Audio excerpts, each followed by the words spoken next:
Hello, friends. My name's Ty, and I'm going to read to you. For tonight's story, it's another piece of short fiction called Hold for the Queen. Now, I wrote this story mostly for the fun of it, but it's inspired by a pop culture, like a recent pop culture franchise. So it's kind of like fan fiction, but not really. So if you enjoy the story and you think you know which piece of pop culture it comes from, please tell me in the comments where you think I got inspired from. Here we go.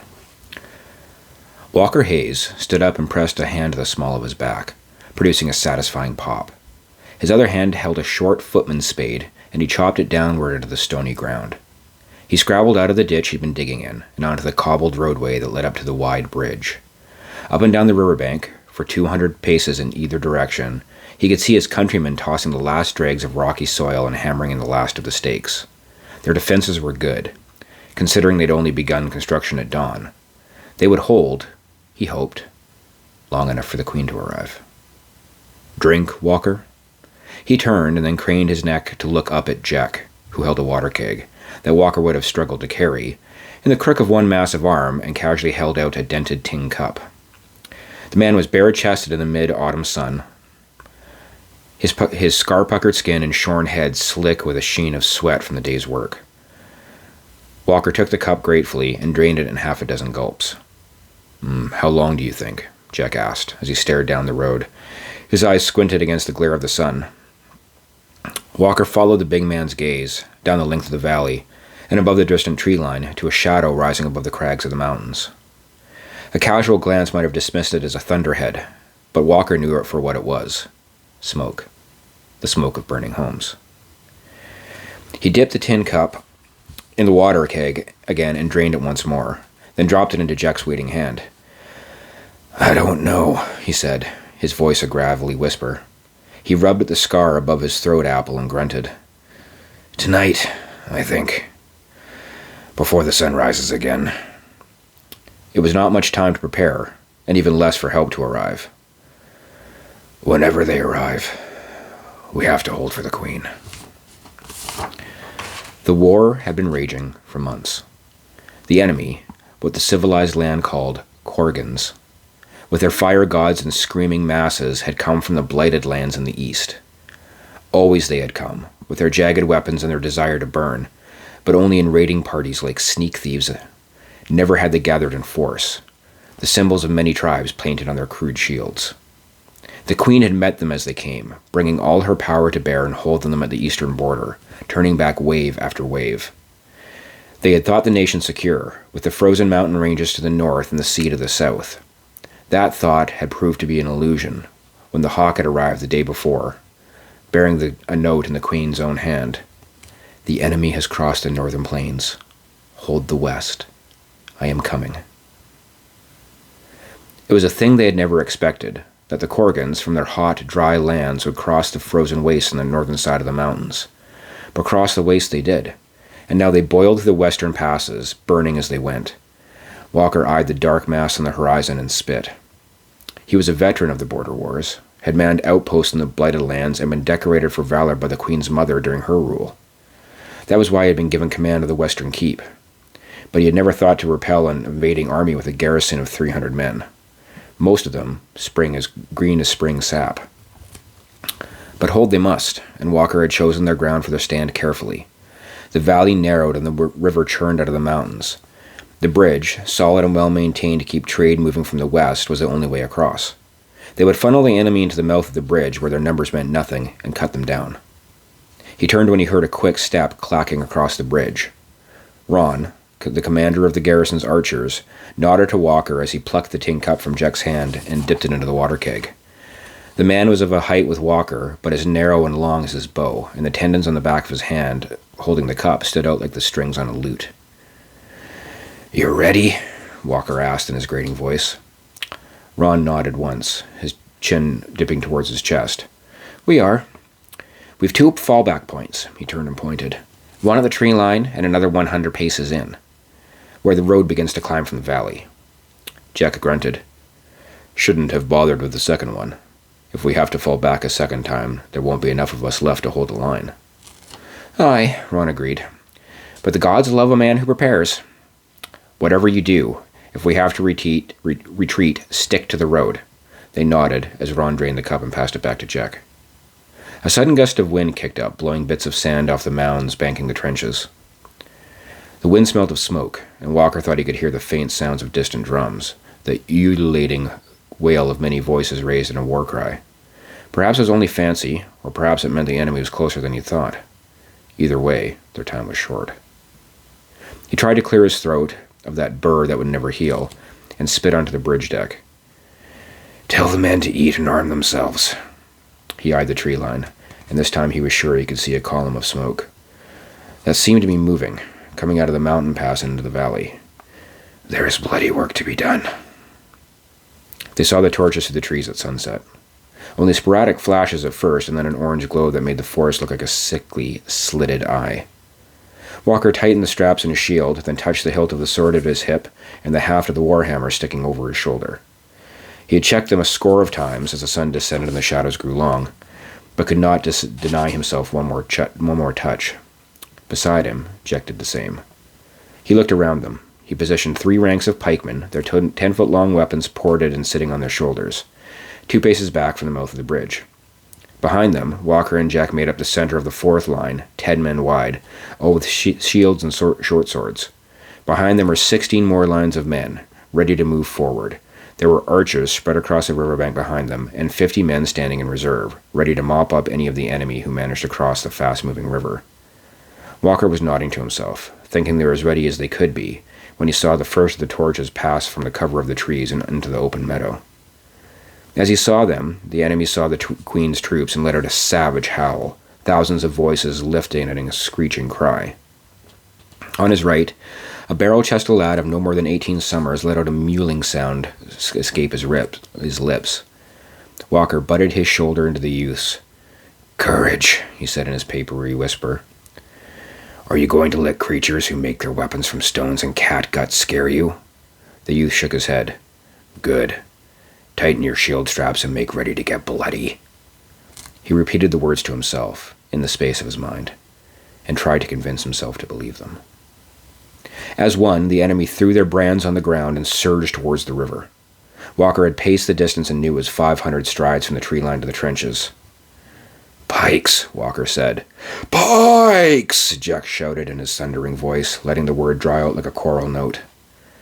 With a practiced motion, the ranks of pikemen took half a step forward and lowered their weapons into a bristling wall.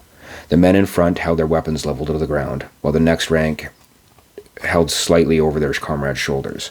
When the enemy arrived, they would think they charged the ass of a porcupine. The foremost of the enemy was now 400 strides away, and still they poured from the trees. How many, you think?" Jack asked, his voice low. Walker shrugged and touched the hilt of his sword again, just in case it tried to sneak off when he wasn't looking. He let his gaze move from one end of the enemy's mass to the other. They had no ranks, no order, so they were hard to count. 2,000, he said, as though it might be closer to 5. "Give or take." "Give," Jack said. 300 strides now. In the falling light that still arched over the mountains, Walker could make out the individual shapes among the press. "Archers," he said. "Archers!" Jack screamed. Behind him, Walker heard the rattle of shafts and the spit of burning pitch as the brands were lit. 250 strides. He could make out features on the snarling faces. "Loose," he rasped. "Loose!" howled Jack. Sharp twangs and the whooshing sounds of 50 arrows arcing over their heads. It was 3 long heartbeats before the howls of rage pitched up into shrieks of pain. Dozens of the mob crumpled and were trampled by the ones behind. "Why fire?" the lad beside Walker asked in a voice that quavered as though he were shivering. "Don't they like fire?" "Now we can see them in the dark," Walker rasped. He tilted his head towards Jack. "Loose." The big man relayed the command, and the bowstring snapped. Another rank of savages tumbled to the grass, but the mob kept churning towards them. Walker had hoped a few well-placed volleys would break them, but the Korgans hardly seemed to care, and the losses were scarcely a dent in their mass. 100 strides now. Less. The enemy seemed to come on faster, their short legs pumping all the harder as they neared the Queen's forces. "Fire at will," he said. "At will now!" Jack hollered. The twangs and snaps of the bows became staccato, as the archers sought out individual targets instead of aiming at range. "Swords," Walker said, and drew his short blade. "Swords!" Jack howled and pulled his own sword from the scabbard. Around them came the scrape and clatter of men drawing sharpened steel. 50 strides. Walker could see the streaks of soot and grease the enemy had used to draw fearsome designs in their skin, and could smell the sour stench of them. 20 strides. 10. The three ranks of pikemen leaned forward as one, set to receive the charge. There was a splintering crash as the first of the savages smashed into the line of pikemen. The long shafts of the weapons buckled and snapped, the wicked heads of the pikes breaking off in the mottled bodies of the enemy. Up and down the riverbank, the enemy masses jumped the berm created by the Queen's men and into the deep ditch, which was filled with ragged wooden spikes. Once the initial charge was broken, the front rank of pikemen released their shafts and turned, not quite running, to slip between the lines of their countrymen. The second rank lowered their pikes and took a step forward, thrusting with their weapons into the Korgan mass. Again, shafts splintered and broke, but the momentum of the enemy turned and had them scrambling backwards to avoid the wickedly sharp pikeheads. Again, their weapons spent, the pikemen turned and hurried through the ranks to the rear of the column where they would take up their own shields. Up and down the riverbank, Walker could hear panicked shrieks as the Korgans leapt to the frothing water to realize they could not ford across. He risked a glance to his right, to see several gray bodies sweep onto the bridge deck to be dashed on the rocks downstream. He wanted to smile, but did not think he could afford it just yet. The last row of pikemen stepped forward, roaring together as they punched into the mass of the enemy. Walker could see ragged, blood-smeared teeth and furious faces as the Korgans clattered at the pike shafts of their weapons of obsidian and crudely forged iron. No fear showed on any countenance, only rage and hate. With a final shove, the last of the pikemen released their weapons and turned. "Shield wall!" Jack howled, knowing his work well enough without Walker telling him. As the last of the pikemen cleared the front line, the shield bearers slapped the iron rims of their shields together and braced. Seeing the backs of their foes, the enemy let loose a renewed howl and tried to surge forward onto the bridge deck, but they had to scramble over their own dead, tripping and stumbling over the crumpled forms and jutting pike shafts. Walker ground the ball of his back foot into the bridge deck and tightened his grip on his sword. His own heartbeat filled his head until he could hear nothing else, and the howling savages seemed to come on silently. The world grew loud again as the first reeking body slammed into the shield wall. The stink of the Korban that scrabbled at Walker's shield made him want to gag, but he choked down the bile and stabbed over the rim of his sword. He heard a screech and his sword came back bloody. They fought like that for several moments, until Walker felt his breath burning in his throat and his sword began to double in weight. "Wheel," he said to Jack as loud as his damaged throat would allow. "Wheel!" Jack howled, and as one, the front rank turned and pelted down the bridge deck between the ranks behind. The enemy mass tried to surge forward in pursuit, but crashed into the shields of the second rank, and the fresh soldiers went to work with their short blades. When they reached the end of the column, Walker turned and could not keep a smile from his face. He had not hoped it possible, but they seemed to be winning. Up and down the river, the enemy scrabbled through the ditches to either fall into the frigid waters and be swept away, or picked off by Ron's archers. Those that tried the bridge broke on the shield wall and were either trampled by their brethren or shoved over the rail and still consumed by the river. As Walker looked on, the enemy advance faltered and stalled. Those gray bodies at the mouth of the bridge shuffled and snarled, but made no move to attack. "We're doing it," Walker said, wincing as he tried to raise his voice to be heard over the tumult. Jack glanced over at him, smiling. "We're going to hold." The smile disappeared from Walker's face as a roiling mass of the enemy stilled, and then split apart in relatively orderly fashion. A single form hunched through that opening to stand in front of Walker's countrymen.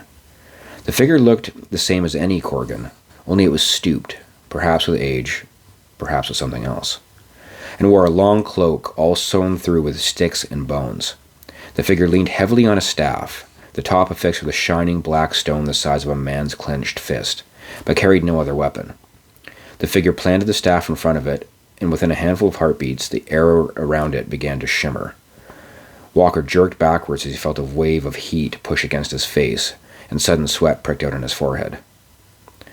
That's how they crossed the northern wastes, he thought. He turned, looking for Ron, and waved and caught the archer's eye. "It's a wizard," he hissed as loud as he could. "Kill it!" Ron shook his head and held an hand to his ear, his bow held by his side. Looking around desperately, Walker found Jack.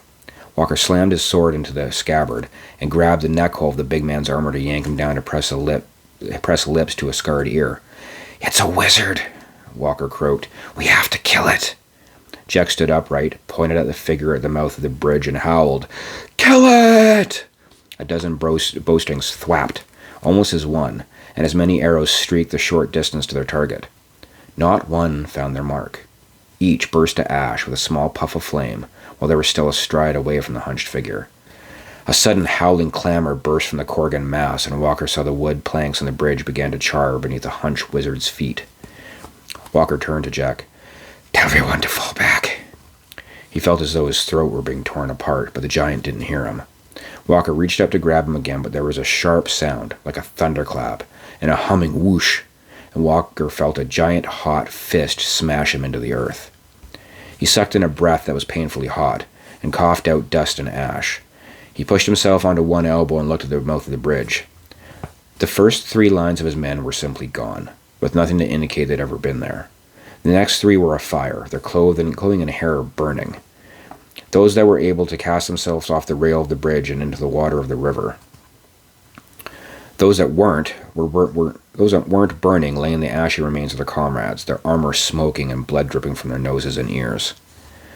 "Fall back, Point," Walker whispered, climbing painfully to his feet. "We have to regroup."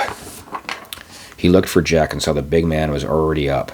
Jack dropped his sword, took his shield off his arm, and reached over his shoulder for the haft that protruded from the flat scabbard strapped to his back. He drew out a 2-headed axe, a weapon so heavy no one but Jack could wield it. "Fall back!" he shouted, pointing to the eastern tree line with his axe. No one moved, and Jack kicked the footman nearest him. "Fall back, I said!" The young soldier broke into a shambling run, and those that could stand followed his example and made for the tree line. Walker made it to his feet and put his hand on Jack's arm. "Come on," he croaked. Jack shook Walker's hand off. "Go," he said without looking down. "I'll give you time." With a roar, the giant ran for the bridge. From the other side, a mass of the enemy was pelting towards them. Jack crashed into them with incredible impact, swinging his axe about him with both hands. Gray bodies crumpled and fell with every swing, and the numbers were too great, and soon Jack was lost from sight. Biting back a sob, Walker turned and ran down the road towards the trees. It was a little better than 600 strides to the tree line, and Walker's breath came in heaves when he reached the fallback point. You could still make out the shapes of men between the white trunks of the alder in the twilight, and he found the lanky form of Ron with his archers. "How many do we have?" Walker asked, his heavy breathing making his voice even softer. Ron seemed to have heard him, though. "Almost all of my archers, the 50 reserves." He paused, fiddling with a fletching on an arrow. "I only saw a handful of the footmen escape. He swallowed heavily. The burning." Walker nodded and drew his sword. "Still a little better than 100 men. Hopefully enough to hold a little longer." He turned and looked towards the bridge. He saw points of fire, torches, being lit and spreading out from the mouth of the bridge. A few moments later, the torches started coming towards them.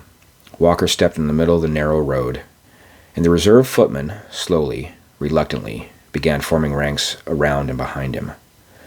The road was not as good as the bridge. It was twice as wide, and his lines would be thinner, but Walker knew that Ron would have set the defenses for his line well, and the road would have to do. He felt a shoulder butt into his and turned to see the barrel-chested youth who had stood beside him at the bridge. There was a gash in his forehead, and some of the hair on the left side of his head seemed to be singed down to stubble, but he held his sword in a steady hand and nodded at Walker. Walker wished he still had strength in his voice. He'd shout a song or a few uplifting words, perhaps a battle cry to lend courage. Instead, he spread his feet apart, gripped his sword, and growled, "Hold for the Queen." The men behind and beside him took up his words, and they spread out across the shallow lines like ripples in still water.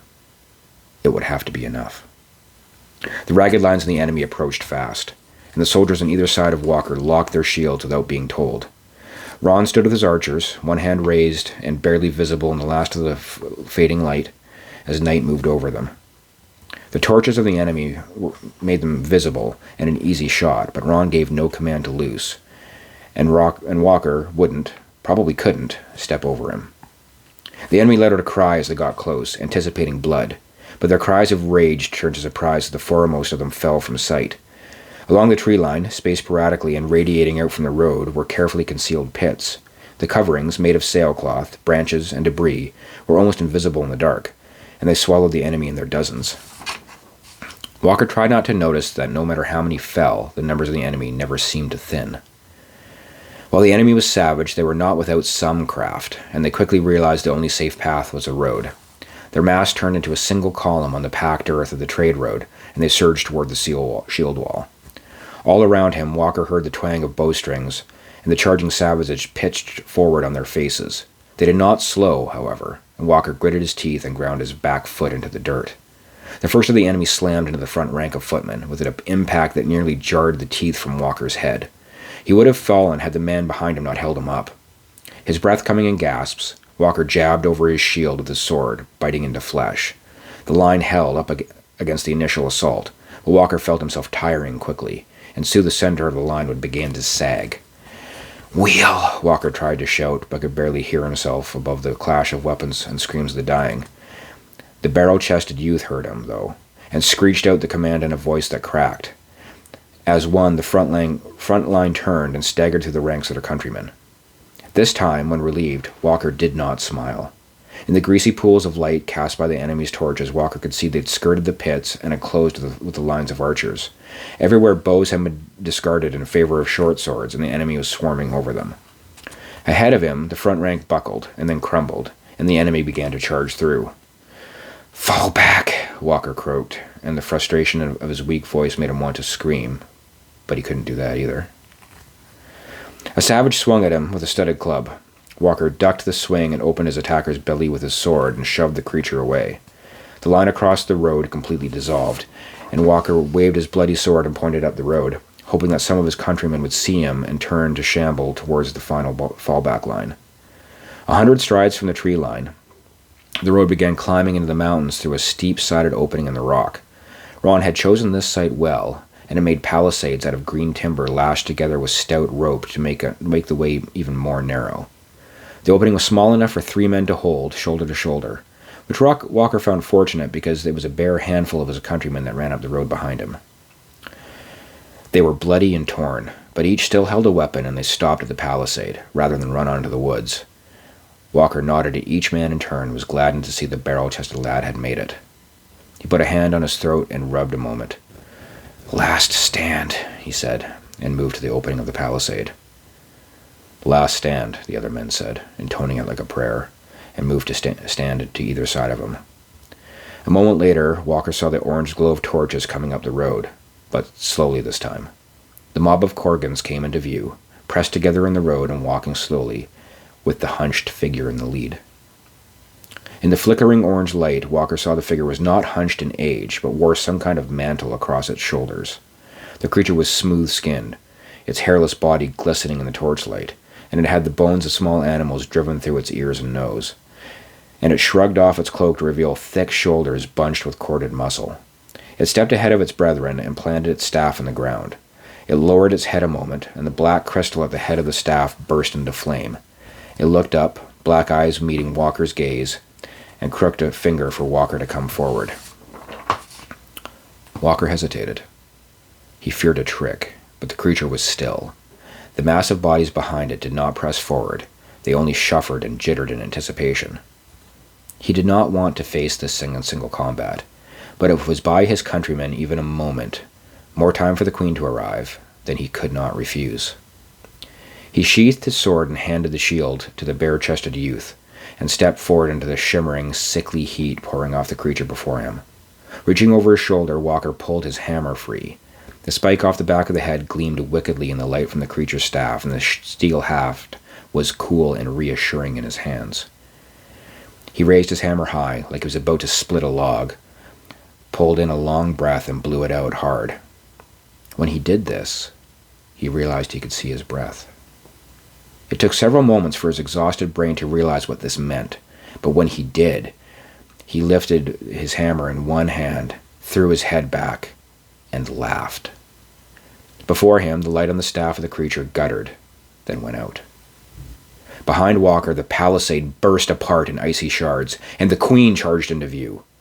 She sat astride a gigantic bone-white stag, whose antlers were covered in hoarfrost. The animal lunged forward and crushed the wizard creature beneath its hooves as wide as a big man's head, bellowing as it smashed the bloody mass beneath it. The Queen, dressed in simple white armor and a matching cloak, was wreathed in a chilling blue light. Her hair, so blonde it was almost white, streamed behind her in a single braid. The mass of the enemy backed away a few paces, but did not break and run. They snarled and hissed and waved their short torches. More torches appeared in the trees and on the slope above, but the stag lowered its head and pawed the ground, and the enemy dared not approach him. The Queen slid from his back and turned towards the remaining men. "Walker Hayes," she said. Her voice had a doubled, melodic tone, and it made her sound like two people speaking in harmony. Walker began to take a knee, but the Queen slid one frigid hand beneath his chin and pulled him back to his feet. "Is this all we have left?" she asked, her mouth turning down. Her eyes, that glowed blue with an inner light, looked up into his. "It is, my Queen," he croaked. "Oh, my captain," she said. "I am so sorry. I came as swiftly as I could." "We held for you." "I know, Walker," she said. "I know you did. But we are not through yet." She stood on her toes and kissed the corner of his mouth. All the pain, fear, and exhaustion sloughed off, and Walker felt as though he were a decade younger. The Queen moved among the remaining men and did the same, and each man shook off his exhaustion and gripped his weapons. The Queen turned and vaulted atop her stag. "With me now, my loves. We need to take back our bridge." "For the Queen!" Walker shouted in a clear voice and charged into the fiery dark. Like I said, friends, if you know where that's from, how I was inspired to write that story, please tell me in the comments. And once again, thanks for being here with me.